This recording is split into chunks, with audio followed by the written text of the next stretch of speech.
कि अस्थियों के बीच एक जाली के आकार की आकृति होती है, उसी को अस्थि मज्जा बोला जाता है। क्या?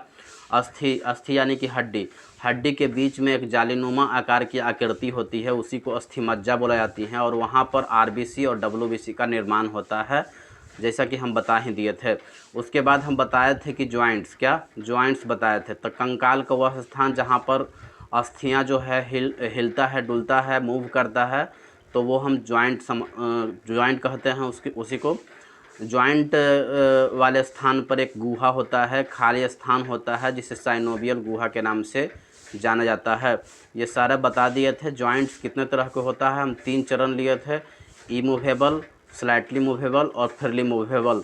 इमूवेबल का मतलब होती हैं अचल, जो कभी मूव नहीं करे, और स्लाइटली मूवेबल का मतलब होती हैं अपूर्ण, जो थोड़ा बहुत मूव करे, और फ्रीली मूवेबल होता है जो बहुत मूव करे, चारों दिशाओं में मूव करता है, वो फ्रीली मूवेबल होती हैं।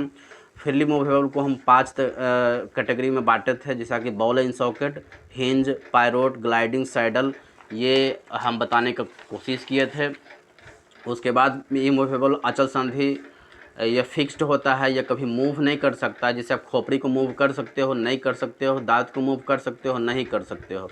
स्लाइटली मूवेबल अपूर्ण संधि, ये संधि वहाँ होती हैं जहाँ थोड़ा बहुत जो होती हैं हड्डियाँ मुड़ती है। क्या? थोड़ा बहुत हड्डियाँ मुड़ती है।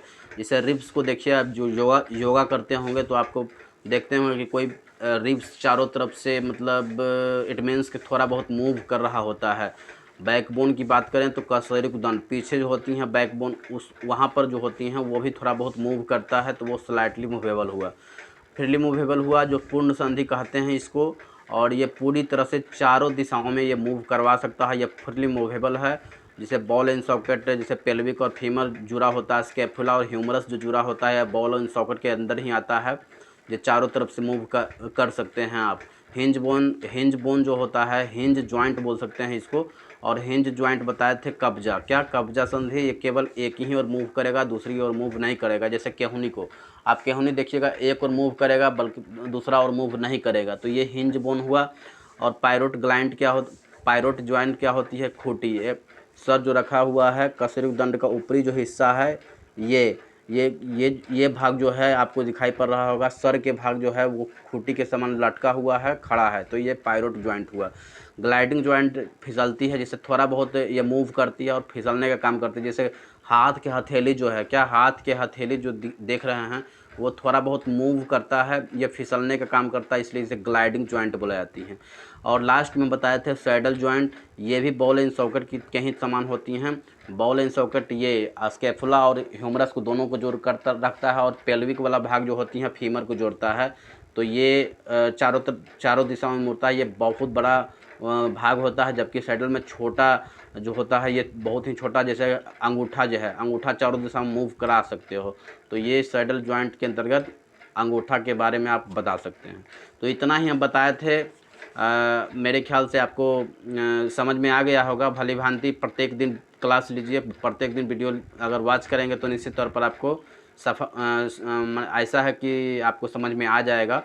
परंतु आप पूरा वीडियो जब तक नहीं देखेंगे, स्किप करके देखेंगे, तो ये वीडियो आपको समझ में नहीं आएगा, क्योंकि चीज़ों को समझने के लिए पूरी तरह से आपका पूरा वीडियो को वॉच करना पड़ेगा, और तब जाके आपको अच्छी तरह से समझ में आएगा। आज हम थोड़ा बताने का प्रयास करते हैं पेशीय तंत्र। क्या? पेशीय तंत्र, जिसको अंग्रेजी में मस्कुलर सिस्टम बोला जाता है। क्या? मस्कुलर सिस्टम बोला जाती हैं, पेशीय तंत्र को मस्कुलर सिस्टम बोला जाता है। मांसपेशी जो होता है वो शरीर के त्वचा के अंदर पाई जाती हैं। इतना आपको पता होना चाहिए कि मांसपेशी जो है शरीर के त्वचा के अंदर पाया जाता है, और मांसपेशी की कुल संख्या पूछा जाता है तो पता होना चाहिए आपको कि मांसपेशी की कुल संख्या 639 के अप्रोक्स होती है। सबसे बड़ी मांसपेशियाँ जो होती है वो सार्टोरियस होती है, जो जांघ में पाई जाती हैं। क्या? सबसे बड़ी मांसपेशियाँ जो होती हैं वो जांघ में पाई जाती हैं, और इसका नाम क्या है? सार्टोरियस। सबसे छोटी मांसपेशियाँ की बात करेंगे तो सबसे छोटी मांसपेशियाँ जो होती हैं वो कान में होती हैं, और उसका नाम क्या है? स्टेपिड्स। क्या? स्टेपिड्स उसका नाम होता है। मांसपेशिया में एक प्रकार के प्रोटीन पाई जाती हैं जिसे मायोसिन बोलते हैं। क्या? ये क्वेश्चन पूछा गया है कि मांसपेशी में कौन सा प्रोटीन पाई जाती हैं, तो मायोसिन प्रोटीन पाया जाता है। मांसपेशी में लैक्टिक एसिड होता है, वो जब जमाव हो जाएगा तो थकान महसूस करता है। क्या व्यक्ति थकान महसूस कब करता है? जब मांसपेशी में लैक्टिक एसिड जो होती हैं वो जम जाता है, और जब मांसपेशी में लैक्टिक एसिड का जमाव होगा तो तभी मानव क्या होता है, थकता है। या कोई काम कर रहा होगा व्यक्ति, वो अगर थक गया है तो इसका मतलब ही है कि मांसपेशी में लैक्टिक एसिड जो होती है उसका जमाव हो गया है। तो पेशीय तंत्र से इतना क्वेश्चन पूछा जाती हैं। फिर मांसपेशी 3 तरह के होते हैं। क्या मांसपेशी 3 तरह के होती हैं, ये आपको भली भांति पता होना चाहिए कि मांसपेशी कितने प्रकार के होते हैं। तो मांसपेशी 3 प्रकार के होते हैं। एक होता है ऐच्छिक, और दूसरा होता है अनैच्छिक, और एक तीसरा होता है हृदयक। क्या हृदयक होता है। तो ऐच्छिक मांसपेशियाँ, अनैच्छिक मांसपेशियाँ और हृदयक मांसपेशियाँ। ऐच्छिक मांसपेशियाँ जिसको इंग्लिश में वॉलंटरी मस्कुलर बोला जाती हैं, इंग्लिश भी आपको पता होना चाहिए। यह मांसपेशियाँ हमारी इच्छा अनुसार कार्य करता है। इसका मतलब है कि हमारे इच्छा अनुसार कार्य करने का मतलब क्या है कि ये कहीं न कहीं हड्डी से कनेक्ट होगा। क्या ये कहीं न कहीं हड्डी से कनेक्ट होगा, तभी मेरी इच्छा अनुसार चलेगा। जैसे धड़कन पर आपको कंट्रोल है क्या? नहीं है। धड़कन पर आपको कंट्रोल क्यों नहीं है? क्योंकि वो हड्डी से जुड़ा हुआ नहीं होता है, इसलिए वो हमारी जो इच्छा है उस इच्छा के विरुद्ध होता है। ये क्यों? क्योंकि ये हड्डी से कांटेक्ट में नहीं होती हैं। हाथ और पैर के बीच जो हड्डी है, क्या हाथ और पैर के बीच जो हड्डी, यानी कि इससे मूव जो कर सकते हो आप, तो वही ऐच्छिक मांसपेशियाँ होती हैं। याद रखिएगा, इसमें गति होना चाहिए। क्या गति होना चाहिए। तो हाथ से आप गति कर सकते हो, पैर से गति कर सकते हो, तो ये कह सकते हैं कि ये ऐच्छिक मांसपेशियाँ होगा। क्यों? क्योंकि इसमें गति होता है। तो ये मांसपेशियाँ कंकाल से जुड़ी रहती हैं, आपको ये पता होना चाहिए। और इन्हें जो है कंकाल पेशियाँ के भी नाम से जाना जाता है। कि ऐच्छिक मांसपेशियाँ किसके नाम से जाना जाता है? तो आपको पता होना चाहिए कि ऐच्छिक मांसपेशियाँ जो है वो कंकाल तंत्र से, कंकाल पेशियाँ से जुड़ी हुई होती है। जैसे हाथ और पैर के जो मांसपेशियाँ होगा वो कैसी मांसपेशियाँ होगा? ऐच्छिक मांसपेशियाँ होगा, क्योंकि ये हड्डी से डायरेक्ट जुड़ा हुआ होता है। एक होता है अनैच्छिक पेशियाँ। क्या अनैच्छिक पेशियाँ? अनवॉलंटरी मस्कुलर। तो ये जो होती हैं ये हड्डी से कांटेक्ट में नहीं होता है। क्या हड्डी से कांटेक्ट में नहीं होती हैं, और ये हमारी इच्छा अनुसार कार्य नहीं करता है। ये कंकाल से जुड़ा हुआ नहीं होता है। तो ये अनैच्छिक पेशियाँ हुआ। इसको अंग्रेजी में बोला जाती है अनवॉलंटरी मस्कुलर। अनैच्छिक पेशियाँ, ये इच्छा अनुसार कार्य करता है? नहीं करता है। क्या ये कंकाल से जुड़ा हुआ होता है? तो नहीं होता है। तो कंकाल से जुड़ी नहीं होती हैं, तो ये अनैच्छिक पेशियाँ होती हैं, हमारे इच्छा अनुसार कार्य नहीं कर रही होती हैं। ये हुआ। और एक होता है हृदयक पेशियाँ। हृदयक पेशियाँ जिसको इंग्लिश में कार्डियक बोला जाता है। क्या हृदयक पेशियाँ जिसको इंग्लिश में कार्डियक बोला जाता है, ये आपको पता होना चाहिए। हृदयक पेशियाँ जिसको अंग्रेजी में कार्डियक बोला जाती हैं, ये भी एक प्रकार के अनैच्छिक पेशियाँ का ही एक प्रकार बोल सकते हैं, क्योंकि ये भी इच्छा अनुसार नहीं होती हैं। ये पेशियाँ से हृदय जो है कहाँ हड्डी से कांटेक्ट होता है? हड्डी से तो कांटेक्ट होता नहीं है। हालांकि ये भी अनैच्छिक पेशियाँ के अंदर ही डाल देना चाहिए, लेकिन हृदयक पेशियाँ एक अलग पॉइंट के लिए जाने जाती हैं, इसलिए इसे अलग कैटेगरी में डाल दिया गया है हृदयक पेशियाँ। हालांकि अनैच्छिक पेशियाँ ही होता है हृदयक पेशियाँ। क्या अनैच्छिक पेशियाँ ही होता है हृदयक पेशियाँ। इसलिए आप कह सकते हो कि पेशीय तंत्र 2 ही तरह के हो सकते हैं, मांसपेशियाँ 2 ही तरह के बोल सकते हैं आप, ऐच्छिक और अनैच्छिक।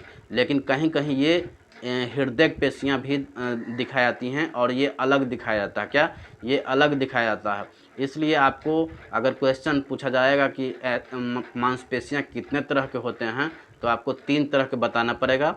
ऐच्छिक मांसपेशियाँ, अनैच्छिक मांसपेशियाँ और हृदयक मांसपेशियाँ। ये 3 तरह के आपको बताना पड़ेगा, तब जाके आपको करेक्ट होगा। हालांकि आप ये हृदयक पेशियाँ अनैच्छिक पेशियाँ होता है, क्योंकि ये हड्डी से जुड़ा हुआ नहीं होती हैं, और ये हृदय में पाया जाता है। कहाँ पर पाई जाती हैं? हृदय में पाया जाता है। एक क्वेश्चन पूछा जाती हैं कि एक मांसपेशी है, उसको दूसरे मांसपेशी को से जोड़ने के लिए कौन सा पेशी के कारण सिकुड़ता है? क्या कौन से पेशी के कारण सिकुड़ता है, तो आपको नाम याद रखना है सेलेक्सोर। क्या? सेलेक्सोर जो होती हैं मांसपेशी, वो एक मांसपेशी से दूसरे मांसपेशी को जोड़ने का काम करती हैं। क्या? एक मांसपेशी को दूसरे मांसपेशी को से जोड़ने का काम कौन करता है? तो सेलेक्सोर मांसपेशी जो होता है वो करता है, और जिसके कारण क्या होती है? मांसपेशियाँ सिकुड़ता है। क्या? मांसपेशियाँ सिकुड़ता है। और दूसरा होता है एक्सटेंसर। क्या?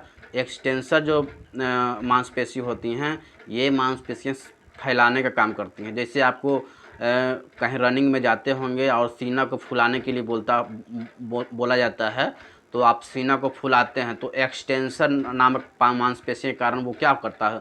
वो माने फैलता है। ठीक है। और एक सिकुड़ता है किसके वजह से? तो सेलेक्सोर के वजह से क्या होता है? मांसपेशियाँ दूसरे मांसपेशियों को सिकुड़ाने का काम करती हैं, जबकि एक मांसपेशियाँ दूसरे मांसपेशियों को फैलाने का अगर काम कर रहा है, तो वो कौन सी मांसपेशियाँ होगा? तो आपको एक्सटेंसर बताना पड़ेगा। क्या? एक्सटेंसर बताना पड़ेगा। पेशीय तंत्र से इतना ही क्वेश्चन पूछा गया है। अभी तक जितना भी क्वेश्चन पूछा गया है, हमने कोशिश किया है कि उसको बताने का, और पूर्व का वीडियो भी मैंने रिवीजन कर दिया। तो चैनल को से जुड़ जाए, चैनल को सब्सक्राइब कर लें और बेल आइकन को ऑन कर लें। आने वाले समय में आपको हर तरह की क्लास देखने को मिल सकता है। हर तरह की चीज़ों को रिवीजन करवाने का मेरा भरसक प्रयास रहेगा। तो चैनल से जुड़ जाएं और चैनल को सब्सक्राइब करके बेल आइकन को ऑन कर लें, क्योंकि आपका ये चैनल आपके लिए बहुत ही उपयोगी साबित कर सकता है। अभी के लिए इतना ही, फिर मिलेंगे अगले वीडियो में, अगले कंटेंट के साथ, अगले मोटिवेशन के साथ, अगले थीम के साथ। तो अभी के लिए इतना ही। जय हिंद, जय भारत, वंदे मातरम।